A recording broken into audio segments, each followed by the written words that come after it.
매일 성경 순과 함께하는 말씀 묵상 사무엘상 15장 16절부터 35절 말씀을 함께 묵상합니다. 사무엘이 사울을 꾸짖었다. 그만두십시오. 지난밤에 주님께서 나에게 말씀하신 것을 내가 알려드리겠습니다. 사울이 대답하였다. 말씀하십시오. 사무엘이 말하였다. 임금님이 스스로를 하찮은 사람이라고 생각하시던 그 무렵에 주님께서 임금님께 기름을 부어 이스라엘의 왕으로 세우셨습니다. 그래서 임금님이 이스라엘 모든 지파의 어른이 되신 것이 아닙니까? 주님께서는 임금님을 전쟁터로 내보내시면서 저 못된 아말렉 사람들을 진멸하고 그들을 진멸할 때까지 그들과 싸우라고 하셨습니다. 그런데 어찌하여 주님께 순종하지 아니하고 약탈하는 데만 마음을 쏟으면서 주님께서 보시는 앞에서 악한 일을 하셨습니까? 사울이 사무엘에게 대답하였다. 나는 주님께 순종하였습니다. 주님께서 보내시는 대로 전쟁터로 나갔고 아말렉 왕 아각도 잡아왔고 아말렉 사람도 진멸하였습니다. 다만 우리 군인들이 전리품 가운데서 양떼와 소떼는 죽이지 않고 길갈로 끌어왔습니다. 그러나 그것은 예언자께서 섬기시는 주 하나님께 제물을 바치려고 진멸할 짐승들 가운데서 가장 좋은 것으로 골라온 것입니다. 사무엘이 나무랐다. 주님께서 어느 것을 더 좋아하시겠습니까? 주님의 말씀에 순종하는 것이겠습니까? 아니면 번제나 화목제를 드리는 것이겠습니까? 잘 들으십시오. 순종이 제사보다 낫고 말씀을 따르는 것이 숫 양의 기름보다 낫습니다. 거역하는 것은 점을 치는 죄와 같고 고집을 부리는 것은 우상을 섬기는 죄와 같습니다. 임금님이 주님의 말씀을 버리셨기 때문에 주님께서도 임금님을 버려 왕이 되지 못하게 하셨습니다. 사울이 사무엘에게 간청하였다. 내가 죄를 지었습니다. 주님의 명령과 예언자께서 하신 말씀을 어겼습니다. 내가 군인들을 두려워하여 그들이 하자는 대로 하였습니다. 제발 나의 죄를 용서해 주시고 나와 함께 가셔서 내가 주님께 경배할 수 있도록 해주시기 바랍니다. 사무엘이 사울에게 대답하였다. 나는 함께 돌아가지 않겠습니다. 임금님께서 주님의 말씀을 버리셨기 때문에 주님께서도 이미 임금님을 버리셔서 임금님이 더 이상 이스라엘을 다스리는 왕으로 있을 수 없도록 하셨습니다. 사무엘이 거기서 떠나려고 돌아설 때 사울이 그의 겉옷자락을 붙잡으니 옷자락이 찢어졌다. 사무엘이 그에게 말하였다. 주님께서 오늘 이스라엘 나라를 이 옷자락처럼 찢어서 임금님에게서 빼앗아 임금님보다 더 나은 사람에게 주셨습니다. 이스라엘의 영광이신 하나님은 거짓말도 안 하시거니와 뜻을 바꾸지도 않으십니다.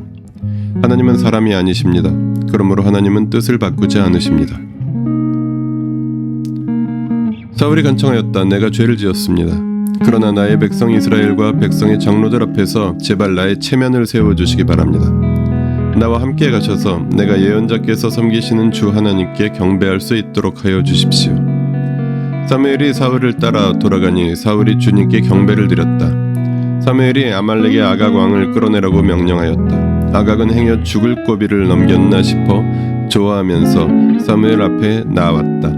사무엘이 말하였다. 당신의 칼에 문 여인이 자식을 잃었으니 당신의 어머니도 문 여인과 같이 자식을 잃을 것이요. 사무엘은 길갈 성소의 주님 앞에서 아각을 칼로 난도질하여 죽였다.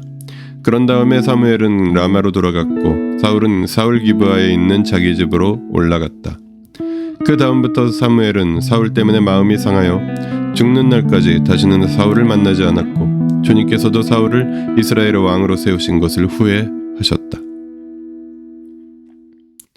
16절부터 21절에서는 사무엘의 책망에 사울이 항변하였습니다.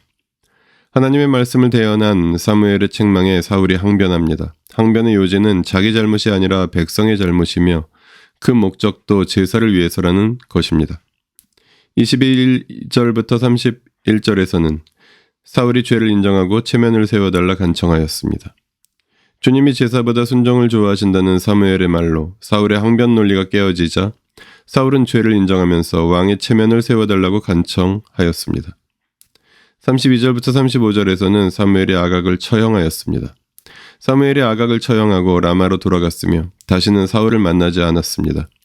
주님도 사울을 왕으로 세우신 것을 후회하셨습니다.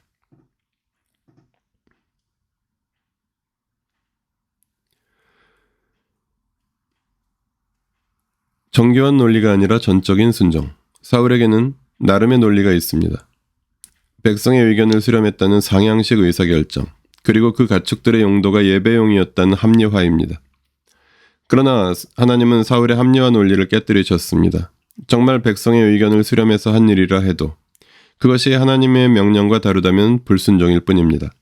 가축을 챙긴 용도가 정말 예배용이었다고 해도 죽이라고 하신 것을 죽이지 않았다면 불순종일 뿐입니다. 진리는 의견 수렴으로 결정되지 않습니다. 하나님은 고기 타는 냄새와 맛을 탐하는 분이 아니십니다.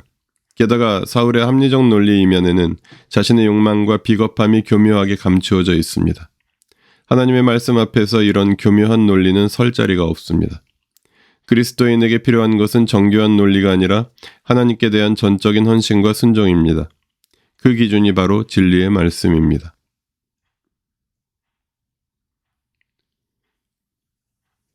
본문을 어떻게 삶에 적용할까요? 나의 논리가 아니라 하나님의 말씀 따르기.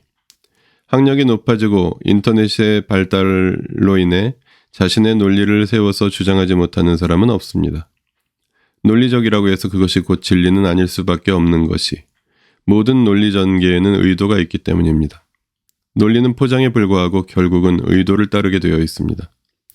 존중이 미덕을 넘어 목적이 되어버린 다원주의 사회에서 함께 하나님을 따르는 것은 가능할까요? 모두가 다를 수 있는 각자의 논리가 아니라 모두가 함께 순종할 수 있는 객관적인 하나님의 말씀은 그래서 더 중요해집니다. 보편적인 진리가 각자의 다양성 속에서 풍성하게 펼쳐져 가는 것의 전제는 진리에 대한 순종입니다. 나의 논리가 아니라 하나님의 말씀을 따르는 사람들, 그들이 그리스도인입니다. 기도하시겠습니다. 순종의 마음으로 하나가 되어 주를 섬기며 서로 사랑하는 공동체, 서로 다를 수밖에 없는 생각과 논리가 아니라 하나님의 말씀의 진리에 함께 순종하게 하시고 우리의 다양성을 사용하셔서 더 풍성하게 펼쳐가시는 주님의 일하심을 늘 경험하며 감사하게 하여 주십시오. 우리 주 예수 그리스도의 이름으로 기도합니다. 아멘. 매일 성경 순과 함께하는 말씀 묵상, 오늘의 묵상을 마칩니다. 말씀이 함께하는 하루 보내십시오. 고맙습니다.